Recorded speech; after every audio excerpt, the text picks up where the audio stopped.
I didn't intend for it to be this long between videos, but it couldn't really be helped. Reviews on this clutch, the FX400 from Clutch Masters.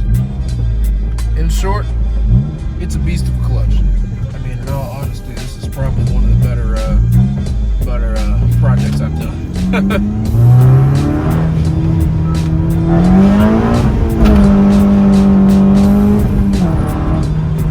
Yeah, you can you can abuse this thing pretty good. Like this clutch has definitely woken up this car. And mind you, I don't think I mentioned much of it in the last video I did, and I know the audio wasn't the greatest. I'm sorry about that. It's a work in progress. But basically, this clutch really woke up this car. I mean, it's like I mentioned before, it's a stage 4 6-puck, still streetable, but you know it does call for a little bit change in how you drive because it's a little bit more grabby than a regular clutch would be. The engagement is a little bit more direct, you know, like you just own it.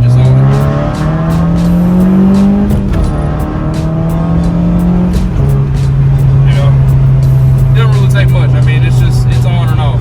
That and combined with the fact of replacing the acuity, replacing the stock shifter bushings with the acuity solid bushings, it really has made a difference in how the shifting feels. Like that's probably one of the first things I would ever do if I was to tell somebody how to wake up their stock car. That's the first thing. I mean, of course, you can use whatever shift knob you like. I prefer this Wade shift knob from Ishimoto. It was actually bought for another car I had, but didn't get to finish that car. But I kept the shifter, and I'm really glad I did. One, because this thing was expensive, and two, it really is a nice improvement. It makes throwing this thing around a lot easier. Like it just, you know, it makes everything nice and easy. But in short though, I highly recommend this clutch kit, Clutch Masters. Y'all hit it out the park for one, not only getting it to me quick, but building such a consistent product.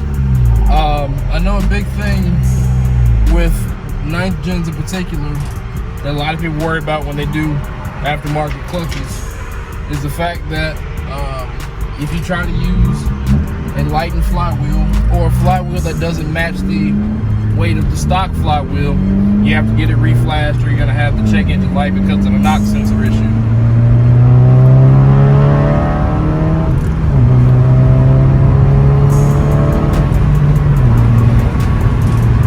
But thankfully, Clutch Masters offers an option with the stage 4 clutch where you can actually get the factory weight flywheel and not have any issues. I haven't had any check engine lights, nothing of the sort. It was just, you know, crank it and go. No problems. Other than, like I said in the first video, the only complaint I had, if any, was that the clutch alignment tool didn't fit for some odd reason. I don't know if it was because of the throwout bearing or the actual clutch alignment. I mean, the actual clutch tool being a bit off because it was made of plastic is kind of a generic thing. But, I mean, aside from that, I didn't have any issues with the install. And like I said, this thing is really woken up the car. And for those wondering about the exhaust system, it's stock other than the fact that the previous owner did a muffler delete at the last muffler on the rear. I still have the stock cats. Everything is still 100% stock intake, all the good stuff.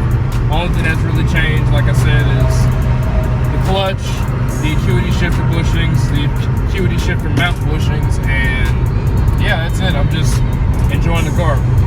Probably the next thing I'll be doing will be coilovers.